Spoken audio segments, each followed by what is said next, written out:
The great council hall on Nexus Prime filled with worried sounds. Hundreds of alien beings sat in floating chairs or stood on special platforms made for their different body types. The air buzzed with clicking noises, whistles, and strange musical tones as the different species talked to each other in panic, Ambassador. Zethkar pressed his 6 thin fingers against the smooth surface of his communication device. His pale blue skin had turned even lighter with fear. Like all Villani people, he was tall and graceful, with large eyes that could see many colors humans could never imagine. But right now, those beautiful eyes were filled with terror. The Krillian Warfleet has broken through our defenses at the Outer Rim, announced High Counselor Vexthi. She was a being made of living crystal that sparkled and changed colors when she spoke. Her voice sounded like wind chimes in a gentle breeze, but today it shook with worry. 17 of our colony worlds have fallen in just 7 days. Their weapons are unlike anything we have ever seen. The holographic display in the center of the hall showed the terrible truth. Red dots marked the destroyed colonies, and a massive arrow showed the path of the Krillian fleet as it moved toward the heart of the galaxy, where the most important worlds were located. Elder Keftos of the Aquarian people floated in his water-filled sphere, his jellyfish-like body pulsing with distress. Our defensive satellites simply melted when their bioweapons touched them, he said through his translator device. The metal turned to liquid in seconds. Our strongest shields mean nothing to them. In the upper viewing areas, representatives from dozens of other peaceful species watched the display with growing fear. The Chitauri delegates looked like giant praying mantises, their compound eyes reflecting the red warning lights. The luminal ambassadors were beings of pure energy who normally glowed with soft, calming light, but now they flickered with anxiety. "What about our military forces?" asked Counselor Rethan, whose people looked like walking trees with faces carved into their bark-like skin. "Surely our combined fleets can stop them." The answer came from General Mokstar, the head of the Galactic Defense Force. He was from a warrior species called the Drakari, who looked like humanoid lizards with tough scales instead of skin. Even he seemed shaken. "We tried to stop them at the Beta Centauri system 3 days ago. We lost 800 ships. Krillians lost 12. A wave of shocked gasps and worried sounds filled the hall. The Galactic Defense Force was supposed to be the strongest military power in the galaxy. They could barely scratch the Krillian fleet. What hope did anyone have? "The problem is not just their weapons," General Mokstar continued. "Their warriors seem to feel no pain. We saw them continue fighting even after losing limbs or suffering wounds that should have killed them instantly. They fight like machines, but they think like clever predators." Counselor Vexley's crystalline form dimmed as she processed this information. For 3,000 years, the Galactic Council had maintained peace through cooperation and advanced technology. Most member species had evolved on worlds with gentle climates and few natural dangers. War was something they studied in history books, not something they were good at. "Perhaps," said Elder Morthan, in a voice barely louder than a whisper, "we should consider contacting the Silent Watchers." The entire hall fell completely quiet. Even the constant hum of the air recycling system seemed to stop.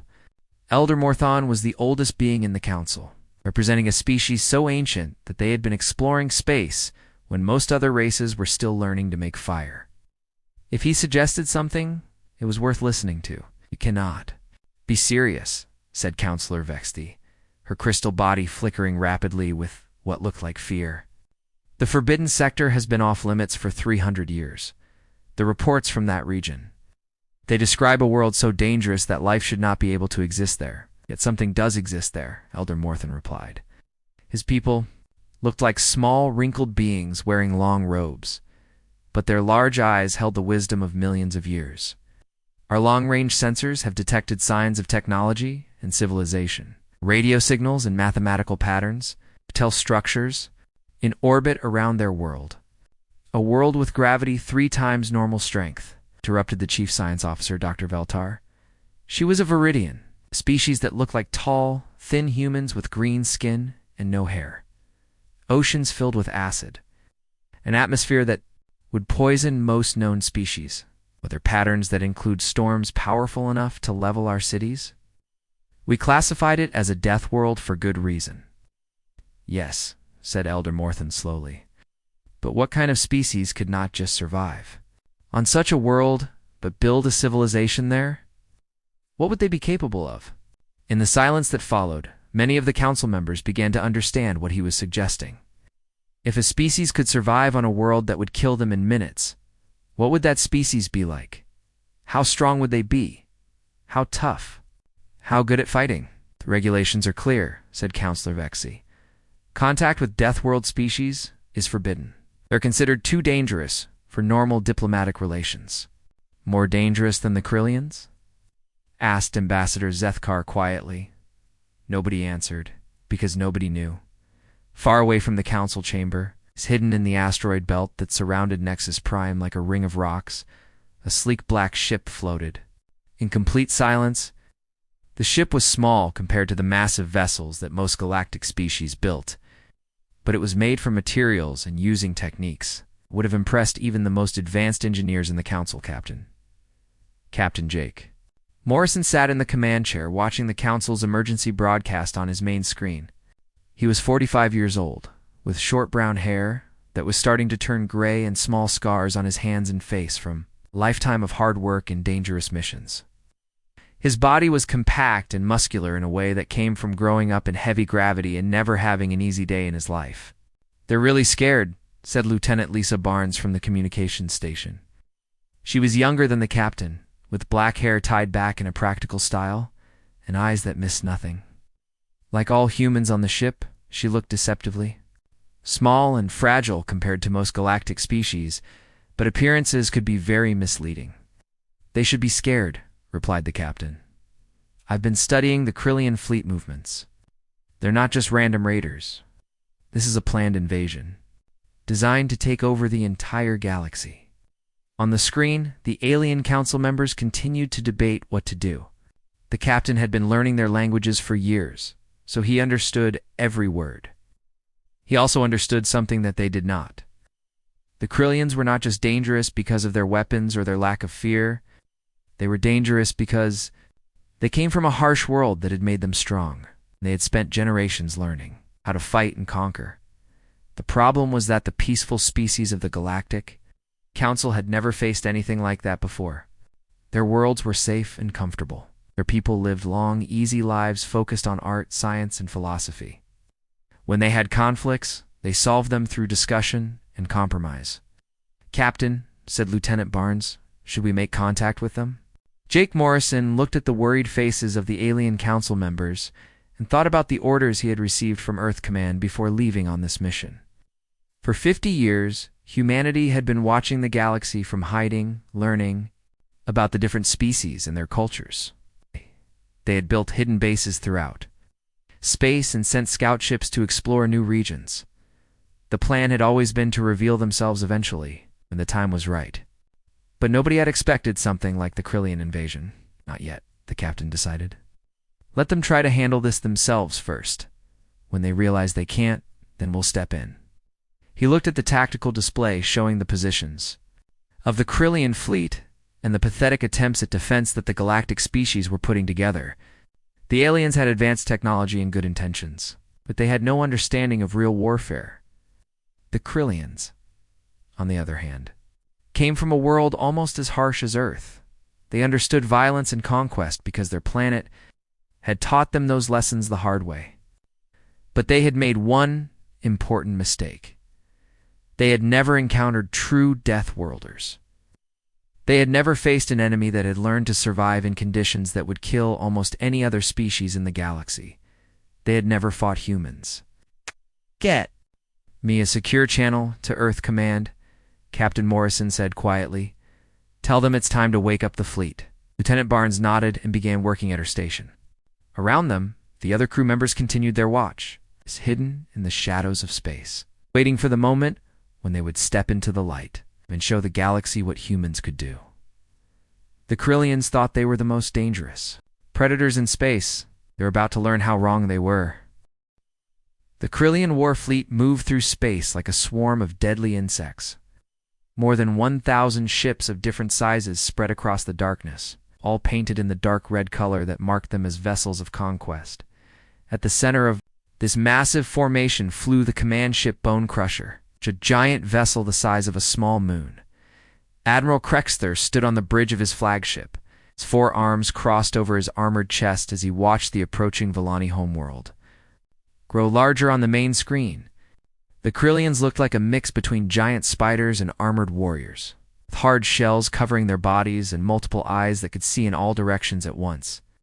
"The planet's defenses are exactly as our scouts reported," said his tactical officer, Subcommander Viklos. "Orbital stations designed for peaceful research, not warfare. Energy shields that will dissolve the moment our bioweapons touch them." Admiral Krexther clicked his mandibles together in what passed for laughter among his people. The Villani were famous throughout the galaxy for their beautiful crystal cities and their deep thoughts about the meaning of life. They would make excellent slaves once their spirit was properly broken. "Begin the bombardment," he ordered. "Target their defensive satellites first, then their communication centers. I want them to know that help is not coming." The Krillian bioweapons were the terror of the galaxy. Instead of using energy beams or explosive missiles like most species, they fired living organisms that had been changed in laboratories to eat through any material. The weapons looked like green clouds that spread out when they hit their targets, dissolving metal and energy fields as if they were made of paper. As the first wave of bioweapons struck the Villani orbital defenses, the beautiful crystal structures that had taken centuries to build simply melted away. The aliens inside died instantly as their protective suits failed and the deadly organisms ate through everything around them. On the planet below, billions of Villani people watched their sky fill with the light of their dying defenses. In the great cities made of living crystal that sang in harmony with the planet's magnetic field, families hugged each other and tried to stay brave, even though they knew their peaceful way of life was about to end forever. "Sir," called out the sensor officer from his station, "we have a contact approaching from the outer edge of the system." Admiral Krexther barely looked at the tactical display. A single small blip was moving toward his massive fleet. "Size and configuration? Unknown design, sir. Approximately 200 meters long. No match in our database of galactic vessel types." The Admiral's multiple eyes focused on the display with mild interest. 200 meters was tiny compared to his flagship, which was over 50 kilometers. From nose to tail, whatever species had sent this ship was either very brave or very stupid. "Hail them," he ordered. "Let them surrender now and save themselves the pain of being destroyed." Instead of a surrender, the unknown ship began broadcasting a message on all frequencies. The voice that came through the speakers was unlike anything the Krillians had ever heard before. It was deep and calm, with no fear in it at all. But there was something else underneath the words that made even the hardened Krillian warriors feel uneasy. "Krillian fleet, this is Captain Jake Morrison of the Human Colonial Defense Force. You are in violation of territorial sovereignty and threatening a peaceful species under our protection. Withdraw immediately or face the consequences." The bridge of the Bone Crusher erupted in laughter and clicking sounds as the Krillian officers found the message amusing. Admiral Krexther's eyes glowed with cruel humor. "Human?" he said. "Never heard of them? Response to their demand?" "A single ship threatens our entire fleet," laughed Subcommander Viklos. "What kind of species would be foolish enough to his?" Words stopped suddenly as new information appeared on the tactical screens. The unknown ship, instead of running away or trying to hide, was accelerating directly toward the center of the Krillian formation. But the numbers the computers were showing made no sense. "Sir," the sensor officer said, his voice suddenly much more worried, "that vessel is now pulling 47 times normal gravity in its approach vector." Admiral Krexler's amusement faded quickly. "Check your instruments. That reading must be wrong. I've checked 3 times, sir. The gravitational stress readings are accurate. Whatever his crew members are, they would need bones denser than our ship hulls and internal organs designed to handle pressures that would crush our strongest warriors." On the planet below, the Villani emergency broadcast networks had picked up the human transmission. In cities across the crystal world, billions of people stopped what they were doing to listen to this mysterious voice that claimed to protect them. back in the Galactic Council chambers on Nexus Prime. Emergency session was still going on when the human message reached them through their communication networks. The assembled representatives listened in shocked silence as their computers analyzed the impossible readings from the approaching human ship. 47 gravity units of acceleration, announced Dr. Veltar, in a voice filled with disbelief. No known biological form can survive those conditions. The crew would need cardiovascular systems that could pump liquid metal and bone structures stronger than our warship armor. High Counselor Vextes' crystalline body flickered rapidly as she processed this information. Are we certain these readings are accurate? Multiple sources confirm it, replied the Chief Science Officer. This species, these humans, they appear to be biologically adapted for conditions that would instantly kill any of our people. Elder Morthen leaned forward in his chair, his ancient eyes wide with understanding. Deathworlders, he whispered. They really are Deathworlders. In the Villani system, Captain Morrison's ship continued its impossible approach toward the Krillian fleet. Inside the human vessel, the crew worked at their stations with calm efficiency, even though they were experiencing forces that should have turned them into pudding against the walls. Lieutenant Lisa Barnes monitored the communication systems while pulling 12 times Earth gravity, her hands steady on the controls. The crushing force that would have killed any member of the Galactic Council was just another day at work for someone who had grown up in Earth's heavy gravity and trained in conditions that made this look easy. Krillian response incoming, Captain, she reported. Put it through, Morrison replied, his voice unchanged despite the incredible forces trying to crush his body. Admiral Krexther's image appeared on the main screen, his multiple eyes glowing with anger. Unknown vessel, you will surrender immediately, or be destroyed. Your single ship cannot possibly threaten our fleet. Captain Morrison's response was calm and matter-of-fact, like a teacher explaining something simple to a slow student. Admiral Krexther, let me share something about my species. I come from a world that tried to kill us every single day for millions of years. Our planet has gravity 3 times what your people consider normal. Our oceans are filled with predators that could swallow your largest warriors whole. Our atmosphere contains levels of oxygen that would be poisonous to most galactic species. As he spoke, the human ship continued its dive toward the Krillian formation, moving with a precision that their best computers could not match. The ship twisted and turned through 3-dimensional space like a living thing, avoiding the clumsy attempts of the Krillian vessels to target it. Your bioweapons are impressive, Morrison continued, but they're based on organisms designed to work. In gentle environments, we grew up with bacteria that would eat through your armor in seconds. Your warriors feel no pain. We learned to fight through broken bones and internal bleeding before we could walk. The human ship's weapon systems came online, but they were unlike anything in the Krillian database. Instead of energy beams or bioweapons, the humans fired solid metal projectiles accelerated to incredible speeds. When these kinetic weapons hit Krillian vessels, the impacts were devastating. The first hit vaporized the front third of a Krillian destroyer. The second punched completely through a cruiser from nose to tail. The third strike hit a battleship in its engine section and caused an explosion that lit up the entire system. Impossible, breathed Sub-Commander Viklos as he watched 3 of their ships die in less than 10 seconds. Sir, request permission to retreat, called out the communications officer. From a single ship. Admiral Krexter roared. Never. Vessels, focus fire on that target. Destroy it now. But the human ship was no longer where their weapons were aimed. Captain Morrison had pulled his vessel into a spiral pattern that took advantage of the gravitational fields of nearby asteroids, using physics and 3-dimensional thinking in ways that the Krillians had never seen before. Your species made one critical error. Morrison's voice continued over the communication channel as his ship destroyed 2 more Krillian vessels with surgical precision. You assumed that superior technology in numbers would overcome any opposition, but you've never faced opponents who were forged by genuine adversity. The human ship dove between 2 Krillian battleships, moving so fast that their point defense systems could not track it. As it passed between them, it fired projectiles at point-blank range that crippled both vessels with single shots. Admiral Krexter watched his tactical display with growing terror as more human ships appeared from the darkness of space. They materialized like ghosts, becoming solid, their dark holes seeming to absorb the light from nearby stars.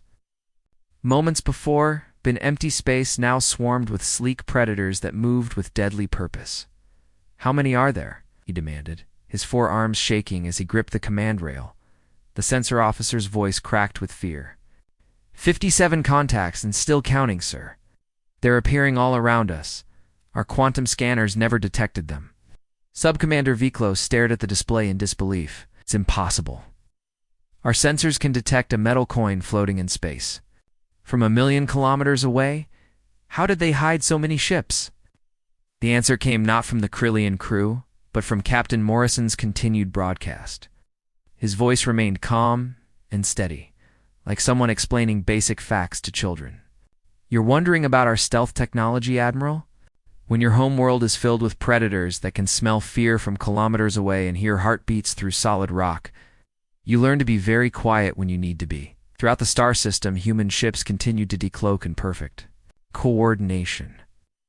Each vessel was a masterpiece of engineering born from the harsh lessons of Earth's deadly environment. Their hulls were made from materials that could withstand asteroid impacts and solar radiation that would cook the crew of any normal ship. Their engines ran on principles that allowed them to accelerate and maneuver in ways that violated everything the galaxy understood about physics and biology. Commander Steve Johnson aboard the human ship, Razor's Edge, coordinated with Captain Helen Rodriguez of the Night Stalkers. They moved into position behind the Krillian rear guard. Both officers worked with a machine-like precision, their hands steady on the controls despite pulling gravitational forces that would have crushed the bones of any Council species. "Night Stalker, this is Razor's Edge," Johnson's voice came through the communication channel. "Have targeting locks on their supply ships, ready to cut off their retreat." "Copy that." "Razor's Edge," replied Captain Rodriguez. "Beginning attack run on their heavy cruisers. These bugs picked the wrong species to mess with."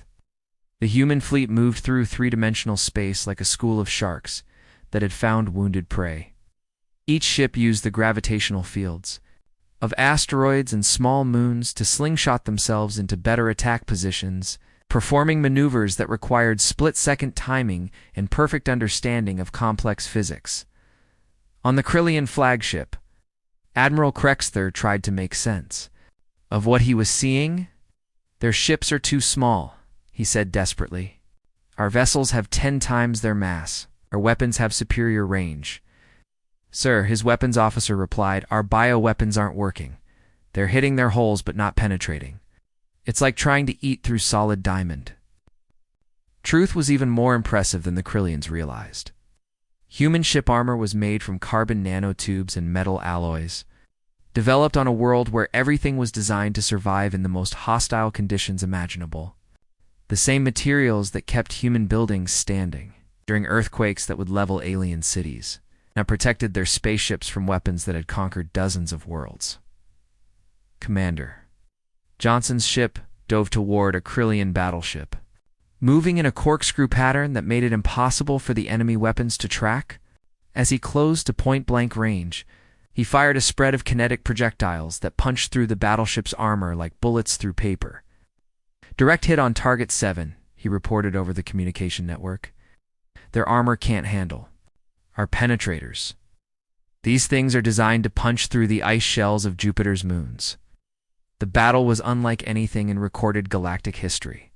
Human ships moved through space like predators evolved for zero-gravity combat, using three-dimensional thinking that came naturally to a species that had learned to hunt in Earth's complex environments of forests, mountains, and oceans. "Captain." Rodriguez pulled her ship through a barrel roll that would have torn apart any normal vessel, while maintaining perfect weapon locks on 3 different targets. As she completed the maneuver, she fired a volley that crippled all 3 Krillian ships simultaneously. "Night Stalker 2, all units," she broadcasted. "Remember your training. These aliens fight like pack hunters, but they've never faced pack hunters from Earth. Stay coordinated and watch each other's backs." The human pilots pushed their vessels and themselves to limits that defied galactic understanding of what was possible.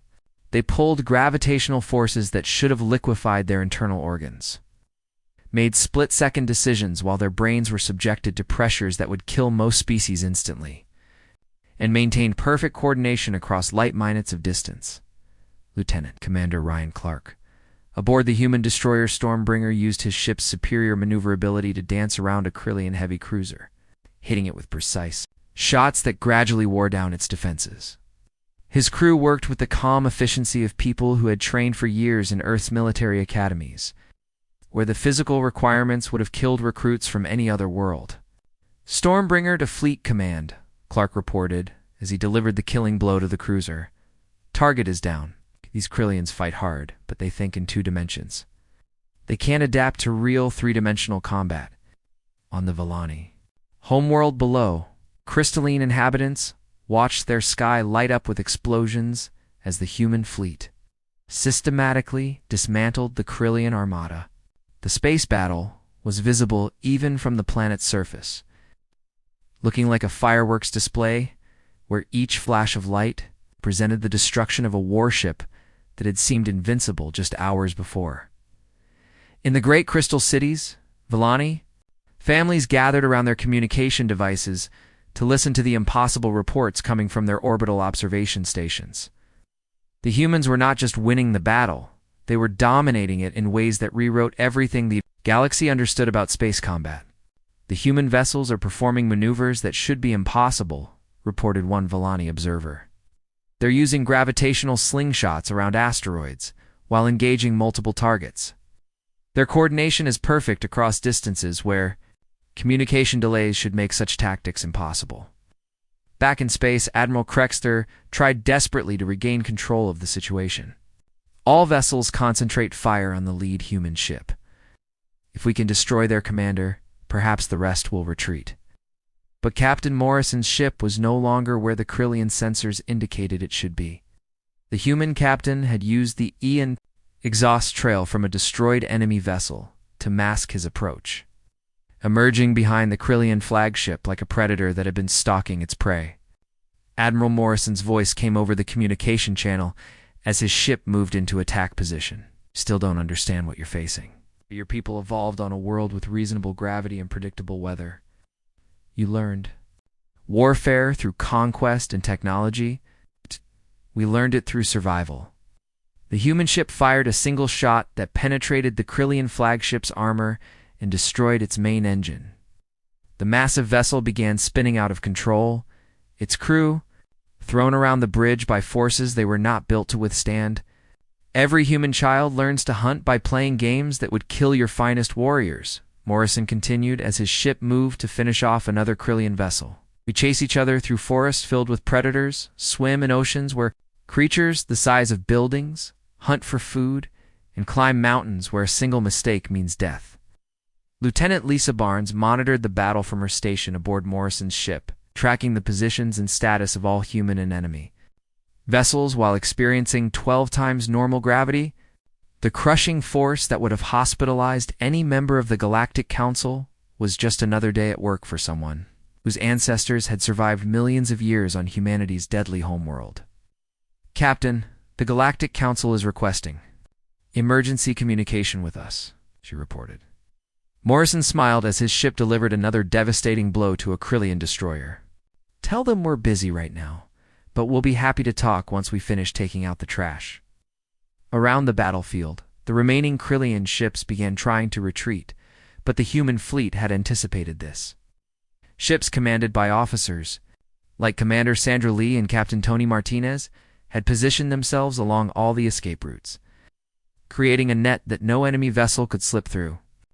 "This is Commander Lee aboard the Dark Star," came the voice over the fleet communication network. "All escape routes are sealed. These bugs aren't going anywhere." Admiral Krexter stared at his tactical display in complete horror. In less than 2 hours, his fleet of over 1,000 ships had been reduced to less than 50 functional vessels. The humans had not just defeated them, they had made it look easy. "Sir," his communications officer said quietly, "the humans are broadcasting on all frequencies. They want to speak with you directly." Morrison's face appeared on the main screen of the Krillian flagship. He looked completely calm and relaxed, as if he had just finished a routine training exercise instead of the most devastating space battle in galactic history. The Krillian flagship Bone Crusher drifted through space like a wounded animal. Its massive hull was cracked in dozens of places, venting atmosphere and coolant into the void.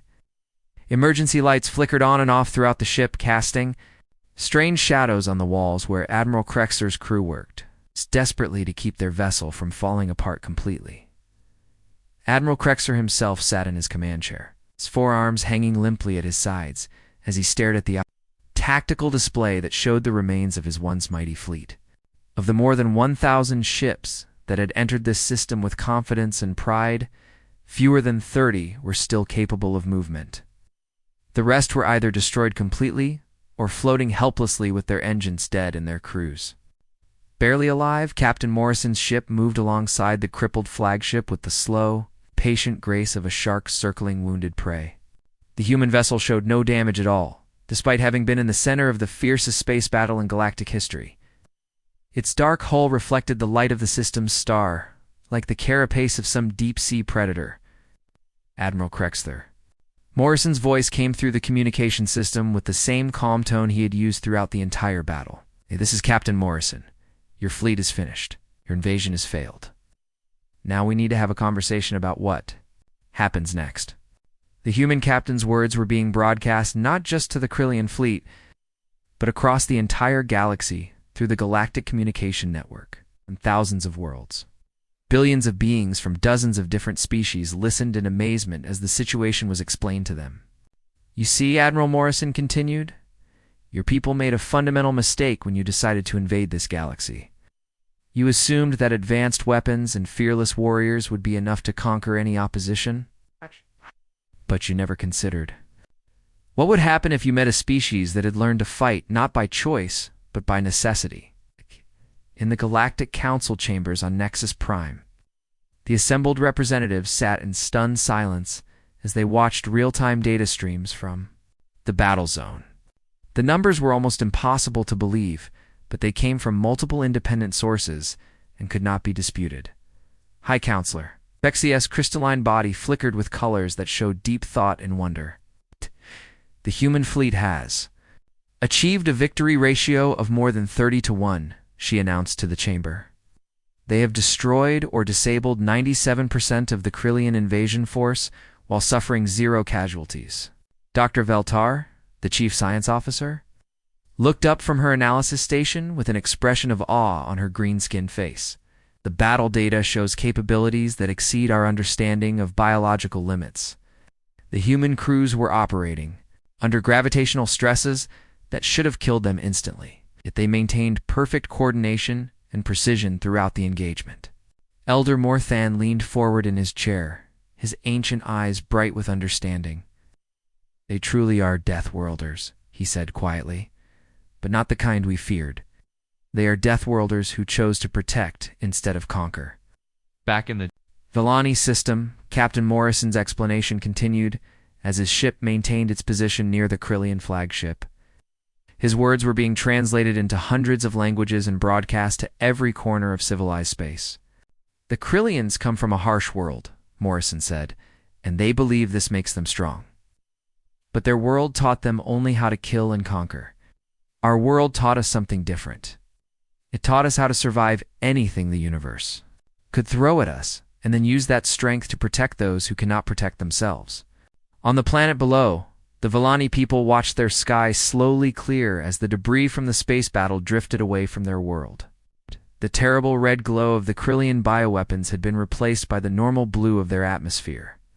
And for the first time in days, they began to believe they might actually survive Ambassador. Zethkar stood in the observation tower of the capital city's highest spire, looking up at the stars where impossible things had just happened. Its pale blue skin had returned to its normal color as the fear finally began to leave his body. "How is this possible?" he whispered to himself. "How can one species be so powerful?" The answer came from Captain Morrison's continued broadcast, as if the human had heard his question across the vast distance of space. Every human child grows up on a world where the gravity alone would crush most galactic species. Our atmosphere has oxygen levels that would be toxic to many of you. Our weather includes storms that generate more energy than your most powerful weapons. Morrison paused to let this information sink in before continuing. But the real difference is not our physical strength or our technology. The real difference is that our world never let us forget that the universe is a dangerous place. Every generation of humans has had to earn the right to survive. We learned to work together because alone, we would have died out millions of years ago. The tactical display on the Krillian flagship showed human ships moving through the debris field, searching for survivors among the destroyed vessels. But instead of finishing off the wounded or taking prisoners, the humans were actually rescuing Krillian crew members from disabled ships and providing them with medical aid. Sub-Commander Viklos looked at Admiral Krexler with confusion in his multiple eyes. Sir, I don't understand. They could easily destroy our remaining ships, but instead they are saving our people. Why would they show mercy to enemies? The answer came from Morrison's next words. Admiral, you and your people have never faced true Deathworlders before. You think Deathworlders must be cruel and violent because that's what your harsh world taught you. But Earth taught us something different. It taught us that the strong survive not by destroying everything around them, but by protecting what is worth protecting. On the bridge of his ship, Captain Morrison looked at the tactical display showing the positions of all remaining vessels in the system. Lieutenant Lisa Barnes worked at her station beside him, coordinating rescue operations while monitoring communications from across the galaxy. Captain, she reported, we're receiving emergency diplomatic requests from the Galactic Council, the Villani government, and 17 other planetary systems. They all want to establish formal contact with us. Morrison nodded slowly. Tell them we'll be happy to talk, but first we have some cleanup to finish here. He opened a direct channel to Admiral Krexler's flagship. Admiral, here's what's going to happen next. My people will repair your ships enough for them to make the journey home. You will return to Krillian space and deliver a message to your leaders. The human captain's voice became harder, carrying the weight of absolute authority. The message is simple. This galaxy is under human protection now. Any Krillian ship that enters Council space with hostile intent will be destroyed without warning. Any Krillian raid on peaceful worlds will result in human retaliation against your homeworld. Is this message clear? Admiral Krexler found his voice at last. It is clear, Captain. What kind of species has such power? Morrison's answer was broadcast across the galaxy, reaching the ears of every being who had wondered the same question.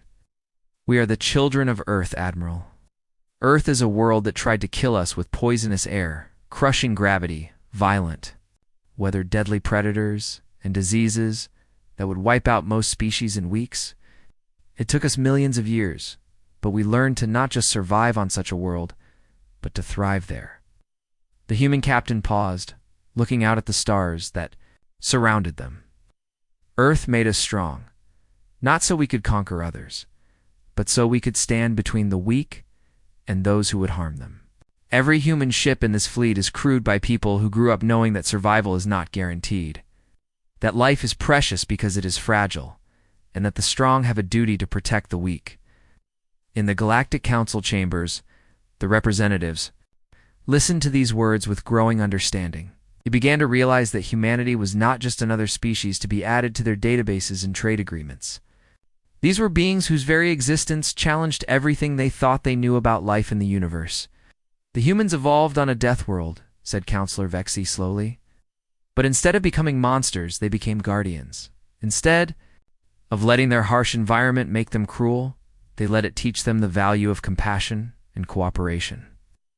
Dr. Veltar looked up from her analysis station with wonder in her eyes. The battle data confirms it.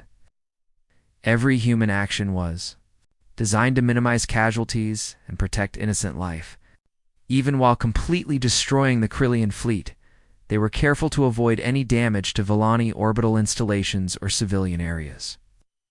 Elder Morthan smiled with satisfaction. I knew there was something special about the signals we detected. From their world, species that could survive on such a planet and still choose to reach for the stars. They had to be something remarkable. Back in the battle zone, Captain Morrison's ship began moving away from the Krillian flagship as human rescue teams finished their work. The surviving enemy vessels were being escorted to the edge of the system by human destroyers, their crews alive but forever changed by what they had experienced. 3 months after the great battle at Villani Homeworld, the Galactic Council chambers on Nexus Prime had been completely rebuilt. The old meeting hall, designed for the comfort of species that evolved on gentle worlds with light gravity and steady OC and mild atmospheres, had been replaced with something much stronger and more durable. The new chamber could support the incredible weight and density of human bodies. The air had been adjusted to include the higher oxygen levels that humans needed to function properly. The floors were made from metal alloys strong enough to hold beings whose bones were denser than most ship armor. Every detail had been carefully planned to welcome the galaxy's new protectors. Captain Jake Morrison stood at the center of the Great Hall, looking calm and confident despite being surrounded by hundreds of alien representatives from across the galaxy. Beside him stood Admiral Patricia Collins, the Supreme Commander of the Human Defense Fleet, a woman whose gray hair and steady eyes spoke of decades spent making the hard decisions that kept humanity safe. Honored representatives, Admiral Collins began, her voice carrying easily through the chamber, even without artificial amplification. Humanity accepts the role you have offered us. We will serve as protectors of the peaceful species of this galaxy, not as rulers, but as guardians who stand watch in the darkness. The demonstration that followed would be remembered for generations across dozens of worlds. Colonel Danny Wright, a Marine who had survived combat on 3 different asteroid mining stations, stepped forward into the center of the chamber. He was a big man even by human standards, with scars on his hands and arms that told stories of battles fought in the most dangerous places in space. "With the Council's permission, Wright said politely, "I'd like to show you something about human biology that might help explain why we were able to defeat the Krillians so easily." Dr. Veltar, the chief science officer, activated a containment field in the center of the chamber. Inside the glowing barrier, she released a sample of Krillian bioweapon, the same deadly organism that had dissolved entire fleets and terrified the galaxy for months. Colonel Wright stepped into the containment field and deliberately exposed his bare arm to the bioweapon. The alien representatives watched in stunned silence as the deadly organism made contact with human skin and simply died. Wright's immune system, developed through a lifetime of exposure to Earth's most violent bacteria and viruses, treated the Krillian weapon like a mild cold. "Our children play in environments that would kill your strongest warriors," explained Dr. Amy Foster, the fleet's chief medical officer, as she displayed holographic images of human biology. "We evolved redundant organs so that if one fails, others can take over. Our healing systems can repair damage that would be permanently crippling to most species. Our stress responses allow us to function at peak efficiency while experiencing what you would consider fatal trauma." The next demonstration came from Commander Roy Turner, pilot who had learned to fly in the asteroid belts around Jupiter where a single mistake meant instant death. The chamber's holographic systems created a simulation of multiple projectiles being fired at him from different directions at high speed. Turner moved through the simulated attack like water flowing around rocks, his body twisting and turning to avoid each projectile with movements too fast for most alien eyes to follow.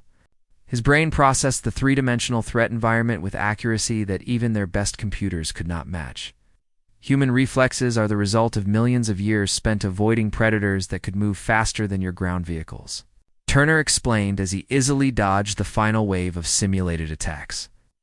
"On Earth, slow means dead, so we learned to be very, very fast." But the most impressive demonstration came from Lieutenant Nina Walsh, communications officer who had served on deep space exploration missions where crews might go months without resupply or rescue. She had agreed to stay awake and alert for 72 straight hours while performing complex mental tasks, all while experiencing the equivalent of climbing a mountain in heavy gravity. For 3 full days, the alien representatives watched as Lieutenant Walsh continued to function perfectly. Despite conditions that should have killed her within hours, her cardiovascular system adapted for the high pressure, high oxygen environment of Earth pumped nutrients through her body with mechanical efficiency. Her brain evolved to handle the complex three-dimensional thinking required to survive in Earth's dangerous environments, continued to process information and make decisions with perfect clarity. This is normal for us, Walsh explained at the end of the 72-hour period, showing no signs of fatigue or stress. Our exploration teams regularly work in conditions like this. When you grow up on a world where taking a nap in the wrong place means getting eaten by something with teeth the size of your arm, you learn to stay awake when you need to. Ambassador Zethkar of the Villani people approached Admiral Collins privately after the demonstrations. His pale blue skin still showed traces of the fear he had felt during the Krillian invasion, but now there was also wonder and gratitude in his large eyes. "Admiral," he said quietly, "may I ask you something personal about your homeworld? Have studied the data about Earth's conditions, but I find it difficult to understand how any species could not just survive there, but choose to love such a dangerous place." Admiral Collins smiled, thinking of Earth's blue oceans and white clouds, of the mountains that could kill climbers, with avalanches in the forests, filled with creatures that had been perfecting the art of hunting for millions of years, she thought, of the storms that could level cities, and the diseases that had shaped human evolution through countless generations of struggle and survival. "Earth is beautiful, Ambassador," she said simply. "Yes, it's dangerous. Yes, it tries to kill us every day. But that danger taught us something precious. It taught us that life is valuable precisely because it's fragile. It taught us that the strong have a responsibility to protect the weak. It taught us that survival is not just about being the biggest or the strongest, but about being smart enough and tough enough to adapt to anything the universe throws at you." She looked around the chamber at the assembled representatives from dozens of peaceful species. "Your worlds gave you art, philosophy, and the wisdom to build a civilization based on cooperation and understanding. Our world gave us the strength to protect that civilization when it was threatened. Together we can build something better than either of us could create alone." The vote to grant humanity special status as protectors of the peaceful species was unanimous. But the ceremony that followed was unlike anything in the Council's long history. Instead of the formal speeches and ancient rituals that usually marked such occasions, the humans asked for something simpler. Captain Morrison stepped forward and spoke words that would be remembered across the galaxy for generations to come. "We don't want to be your rulers or your conquerors. We don't want a tribute or territory or special privileges. We just want to do what Earth taught us to do. We want to stand between the darkness and the light, between those who would destroy and those who would create." He looked around the chamber at faces that belonged to species whose names he was still learning. Beings who had built wonders of art and science while humanity was still learning to make fire. "You gave the galaxy beauty and wisdom and hope. We will make sure that no one takes those gifts away from you." In the weeks that followed, human ships began appearing throughout Council space, not as conquerors or occupiers, but as silent guardians. They established patrol routes along the borders of peaceful systems, built hidden bases in asteroid fields where they could respond quickly to threats, and began training programs where volunteers from other species could learn basic self-defense techniques. The galaxy began to change in ways both subtle and profound. Pirates and raiders who had terrorized trade routes for generations suddenly found themselves facing opponents who treated their most sophisticated weapons like annoying toys. Aggressive species that had been slowly expanding into peaceful territory discovered that their expansion had come to a permanent halt. But perhaps the most important change was in the way the peaceful species saw themselves. They began to understand that strength and gentleness were not opposites, that it was possible to be both kind and powerful, both wise and dangerous. On Earth, in the deep space monitoring stations that had watched the galaxy in secret for decades, human analysts studied the data streaming in from across space. Crime rates were dropping. Trade was increasing. Scientific cooperation between species was reaching levels never seen before. "The galaxy is becoming safer," reported Dr. Margaret Stone from the Earth Defense Command Center. "Aggressive species are backing down. Peaceful species are becoming more confident. The balance we hope to achieve is actually working." High Admiral William Carter, the man who had planned humanity's emergence from the shadows, looked out at the stars through the station's observation window. Somewhere among those distant lights, human ships were keeping watch. Crewed by men and women who had grown up knowing that the universe was a dangerous place, but choosing to make it safer for others.